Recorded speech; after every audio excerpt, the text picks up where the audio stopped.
Baiklah, halo semuanya. Pada chapter kali ini berjudul Turunnya Petir Part kedua.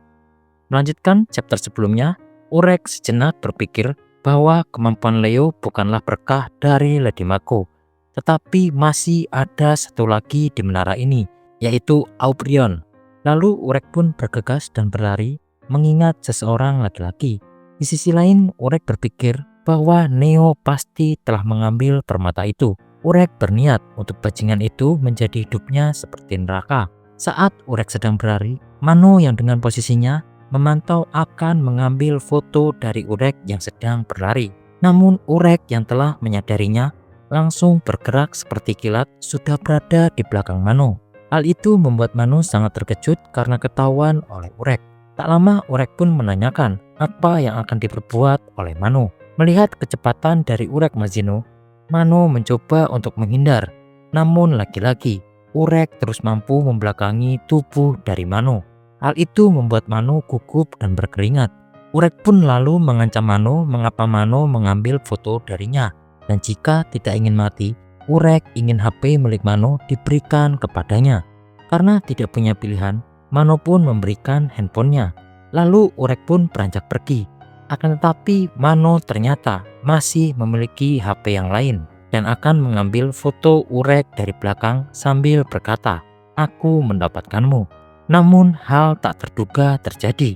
Tepat saat Mano akan menekan tombol untuk mengambil foto, Urek bergerak dan kembali ke tempat yang sama dengan sangat cepat sehingga Mano tidak menyadarinya. Itu benar-benar mungkin dilakukan dan juga Urek sangat yakin HP Mano sudah tidak berfungsi dengan baik. Mendengar konfrontasi dari Urek, Mano pun marah dan seketika menyerang Urek. Saat Urek berada di udara, Mano mengambil foto kembali dari Urek karena Mano merasa Urek tidak bisa bergerak leluasa di udara. Akan tetapi dengan sangat santai, Urek berhasil mempermalukan Mano dengan hasil fotonya yang bergambar fuck menjadi 4 bagian. Itu membuat Mano terheran-heran dan itu sangat mustahil terjadi. Kemudian Mano tidak kehilangan akal. Mano lalu melakukan selfie dan membuat cloningnya di belakang Urek. Tidak hanya 2, tapi juga 4 bagian dari cloningnya. Urek pun masih dengan tenang bahwa Mano adalah wanita yang menarik.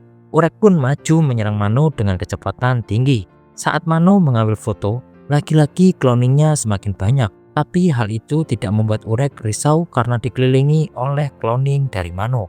Urek pun lalu menyerang dengan kecepatan dan sangat brutal pada cloningan Mano satu persatu. Kemudian Mano yang asli pun memberitahu Urek bahwa hal itu tidaklah ada gunanya karena cloningnya berkali-kali lipat dengan kecepatan yang jauh lebih cepat daripada kecepatan Urek. Lalu bagi Urek Mazino, hal itu bukanlah masalah. Dengan sekejap menggunakan kecepatannya, semua cloning dari Mano lenyap seketika dan menyisakan tubuh asli dari Mano. Hal itu membuat Mano seakan tidak percaya. Urek lalu memprovokasi Mano bahwa sampai kapanpun Mano tidak akan pernah bisa mengambil foto darinya. Hal itu membuat Mano sangat frustasi karena mengambil foto satu saja dari Urek sangatlah sulit. Mano yang frustasi pun membanting handphonenya ke tanah dan menghancurkannya. Kemudian Urek pun bertanya pada Mano, mengapa ngotot sekali mengambil foto sisi belakang darinya dan apa yang akan terjadi padanya jika berhasil mengambil foto menggunakan handphone itu. Lalu Mano pun menjelaskan tidak akan terjadi apa-apa. Mano hanya ingin mengambil foto itu saja karena Mano merasa terganggu. Alasan sebenarnya karena Urek mengabaikannya. Lalu Urek pun beranjak pergi dan tak lupa itu memberikan salam jari tengah pada Mano. Panel lalu berpindah ke dalam lorong di mana Asa sedang berlari mencari para tikus. Karena Asa merasa banyak tikus yang sudah masuk ke istananya. Lalu Asa pun melihat Urek yang sedang berlari. Namun Asa seketika terdiam dan terkagum. Karena ini bukanlah seekor ikan kecil yang sedang berlari di lautan, tetapi seorang hiu yang masuk ke dalam istananya.